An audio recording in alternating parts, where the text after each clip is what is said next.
आज दिवाळीचा पहिला दिवस आहे मित्रांनो, त्याच्यामुळे आकाशकंदील आणि लाइटिंग लावणं गरजेचं आहे बरोबर आहे. मस्तपैकी जुनं मटेरियल काढलेलं आहे. मागच्या वर्षी आकाशकंदील चांगला होता, म्हटलं काही पैसे खर्च करायची गरज नाही. रिओ बघा कसं बघतो, सगळी कधी बघितलंच नाही. त्यानंतर ही आमची मम्मी आणि म्हटलं लोकेशन लावूया, आता कुठे लावायचं, तर गॅलरी जाऊन बघितलं. गॅलरीत बघा, अरे बापरे बाप एवढा पसारा म्हटलं, इथे लावून काय फायदा नाही. त्याच्यानंतर सर्व काढलेले मटेरियल, त्यानंतर मस्तपैकी आपण कॅमेरा सेट करून आकाशकंदील साफसफाई केली. आकाशकंदील कसं दिसतंय तेवढं नक्की कमेंट बॉक्समध्ये मला सांगायचं. बघितलं ना आकाशकंदील.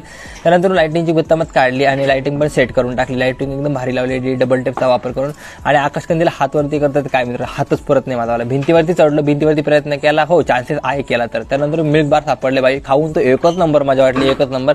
म्हटलं इंजिनिअरिंगचा वापर करूया आणि इंजिनिअरिंगचा काही जुगाड लावूया. म्हटलं वायरीने मस्तपैकी एक छोटं हुक बनवलंय वरती टांगायला आकाशकंदील. आणि हा बल्ब 1900 काळातला बल्ब आहे, हा मी खूप जपून ठेवलेला होता आणि हा आमचा सिक्युरिटी गार्ड. त्यानंतर आदेश भाऊंचं बघितलं, तारे जमीन पर भाऊनी फुल दंगा करून टाकलाय. आणि हे बघा आदेश भाऊंचं लुक कसं आहे मला तरी नक्की सांगा लाइटिंगचं. त्यानंतर खाली आलो, आदेश भाऊंचं घर